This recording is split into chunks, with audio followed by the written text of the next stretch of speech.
নকশি কাঁথাটা করতে গিয়ে একের পর এক ভুল করতেই থাকলাম। অবশেষে কয়েক দফা ভুলের পর ফিগার আউট করলাম এটার ড্রয়িংটা কেমন। চলেন আপনাদেরকে দেখাই এত ভুলের কারণ কি। আমার দেখা সবচেয়ে কঠিন নকশি কাঁথা। এখানে রয়েছে 5 ধরনের সেলাই পদ্ধতি। প্রথমে গাঁদা ফুল, তারপরে কচু পাতা, এরপরেরটা ছোট বাদাম, আর এই যে ডিএনএর মতন যেটা দেখছেন এটা হলো বড় বাদাম। আর সবগুলোর সংযোগস্থলে রয়েছে কাঁকড়া ফোড়। কাঁথাটাকে আরও সুন্দর করার জন্য পুরনো শাড়ির পাড় জুড়ে দেওয়া হয়েছে, যা এই কাঁথাকে আরও অনেক সুন্দর বানিয়েছে। ড্রয়িংটা দেখে আমি তো খুব খুশি হয়েছিলাম যে শুধু শুধু সোজা লাইন টানলেই বোধহয় হয়ে যাবে। তার জন্য আমি প্রথমে খাতায় চেষ্টা করেছিলাম, কিন্তু আমার সব ধারণা ব্যর্থ করে দিয়ে একের পর এক ভুল করতেই থাকলাম। অবশেষে সব মুছে দিয়ে নতুন একটা কাপড়ে প্রথম থেকে শুরু করলাম। আমি ছোট একটা কাপড়ে এটা টিউটোরিয়ালের জন্য ড্রয়িং করেছি। আপনারা একই মাপ অনুযায়ী বড় কাঁথায় ড্রয়িং করে নিতে পারবেন। মাপগুলো দ্বিগুণ বা তিনগুণ করে নিলেই বড় কাঁথায় খুব সহজেই আপনারা এই ড্রয়িংটা করে নিতে পারবেন। তার জন্য কাঁথাটাকে প্রথমেই ছোট ছোট ভাগে ভাগ করে নেবেন, এতে ড্রয়িংটা সোজা হবে। আমি কাপড়টাকে প্রথমে 4 ভাগে ভাগ করে নিয়েছি এবং মাঝখানে স্কেলটা বসিয়ে মাপ দিয়ে নিয়ে প্রথমেই ড্রয়িং করব কচু পাতাটা। তার জন্য দুপাশ থেকে 5 ইঞ্চি বরাবর পয়েন্ট করে নিয়েছি, আর ওপর নিচ বরাবর 6 ইঞ্চি বরাবর দাগ করে নিয়েছি, কারণ এই কাঁথাটাতে কচু পাতাগুলো একটু চ্যাপ্টা আকারের আছে। যদিও কাঁথাটাতে কচু পাতাটা আর একটু লম্বাটে টাইপের, কিন্তু আমি একটু চ্যাপ্টা করেছি। এরপর আধা ইঞ্চি বরাবর আবার দাগ করে নেব। 4 সাইডে এরকম করে দাগ করে নিয়ে আবার সোজাসুজি লাইন টেনে নেব কচু পাতার পাশ দিয়ে। এখানে হবে ছোট বাদাম ফোড়গুলো। প্রত্যেকটা লাইন সোজা করে যতদূর পারা যায় টেনে নেব, এতে পাশের যে কচু পাতাটা এটাতেও সমানভাবে মাপ করে আঁকা যাবে। আধা ইঞ্চি বরাবর 4 সাইডে এরকম করে লাইনগুলো টানার পর এবার 1 ইঞ্চি বরাবর আর একটা লাইন টেনে নিতে হবে। এখানে থাকবে বড় বাদাম, তার পাশে আর একটা আধা ইঞ্চি বরাবর লাইন টেনে নেব। এখানে থাকবে ছোট বাদাম।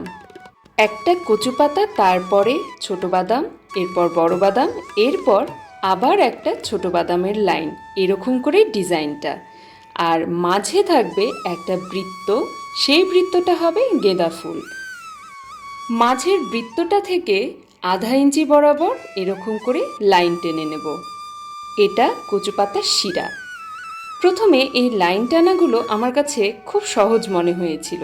আমিও কিছু না দেখে শুনে ইচ্ছে মতো লাইনগুলো টানতে শুরু করলাম। এরপর একদিকে হওয়ার পর আর এক পাশ থেকে এমন করে শুরু করলাম। আর এইখানেই হয়ে গেল আমার বিশাল বড় ভুল। এই যে দেখেন, মাঝখানের যেই লাইনটা সেটা আর কিছুতেই মিলছে না।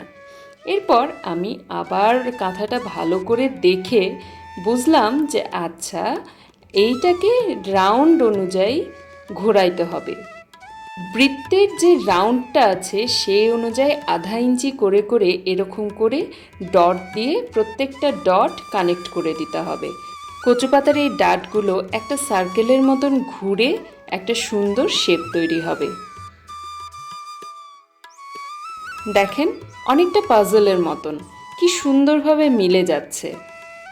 এক পাশে এরকম করে মাপ দিয়ে করার পরে অন্য 3 পাশও একইভাবে মাপ দিয়ে দিয়ে করে নেব। করা শেষ। কচু পাতাটার ড্রয়িং অবশেষে অনেক যুদ্ধ করে ফেললাম।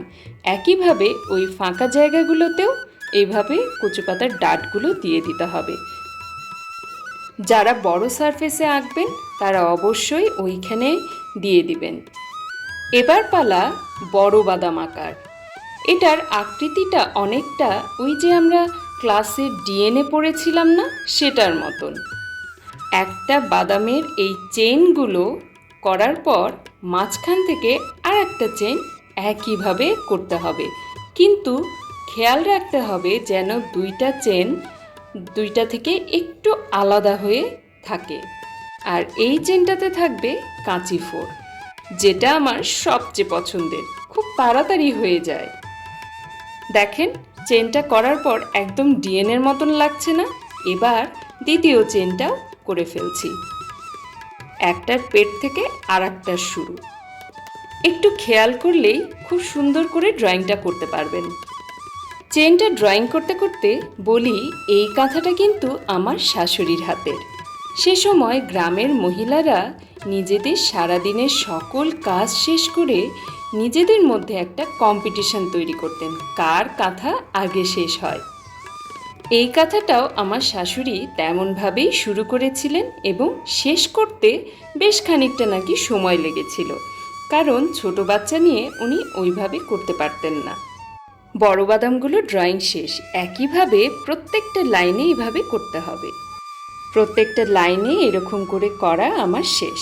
এবার পালা কচু পাতাগুলোর সংযোগস্থলে যে চতুর্ভুজ তৈরি হয়েছে সেখানে একটা বরফি আঁকা। কাঁথাটা দেখি আর চিন্তা করি আমাদের মায়েরা কতটা সৃজনশীল। তাদের অবসর সময়গুলো তারা অতিবাহিত করতেন বিভিন্ন ধরনের শিল্পচর্চার মাধ্যমে। তা তারা পেয়েছিলেন তাদের পূর্ব প্রজন্ম থেকে, আর আমরা পেয়েছি তাদের থেকে। পরের ভিডিওতে থাকবে এটা সেলাই পদ্ধতি। তা দেখার জন্য অবশ্যই চ্যানেলটা সাবস্ক্রাইব করে পাশে থাকবেন।